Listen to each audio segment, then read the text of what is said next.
Roster वाले मुद्दे पर सब लोग एकजुट हुए, सबने मिलकर संघर्ष किया, तो हम लोग उसको भी रोल बैक करवा पाए। इससे एक तो बात साफ निकलती है कि हम चाहे किसी भी पॉलिटिकल पार्टी में हों, क्या हम लोग कॉमन मुद्दों पर एकजुट होकर अपने समाज की लड़ाई को नहीं लड़ सकते?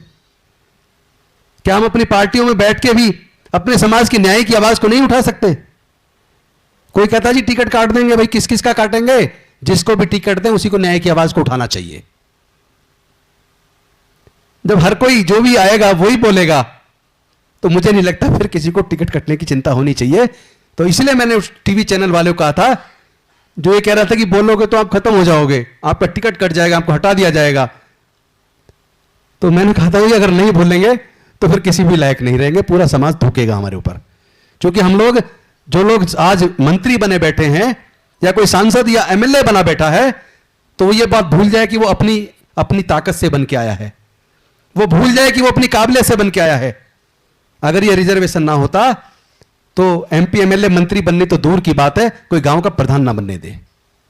दिल्ली के अंदर दिल्ली बार काउंसिल है, जिसमें हम लोग रजिस्ट्रेशन कराते हैं वकील बनने से पहले, फिर वकालत का लाइसेंस मिलता है। भानु प्रताप जी मेरे मित्र हैं और हम लोग शुरू से संघर्ष में साथ रहे। समता सैनिक दल में हमने बाबा साहेब की सेना में वर्दी पहन के काम किया। मानवर कांसीराम साहब के साथ वॉल राइटिंग की रात रात कहां कहां नहीं घूमे।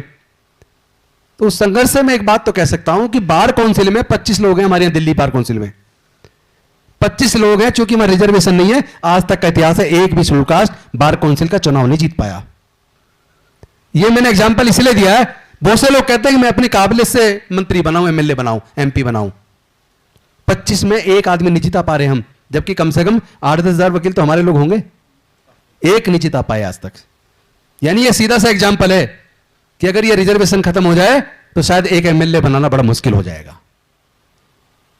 इसलिए हम लोग को समझना चाहिए कि we are representing to the society in the assembly और इन द लोकसभा, और वहां हम रिप्रेजेंट करने की बजाय हमारे समाज के हक और अधिकारों का कत्ल होता रहे, या वहां संसद में ऐसे विधेयक पास हो जाएं, ऐसे बिल पास हो जाएं जो हमारे समाज का नुकसान करते हों, और हमारे चुने हुए प्रतिनिधि वहां सांसद बन के चुप बैठे रहें, ऐसे बने रहने से तो मर जाना बेहतर है।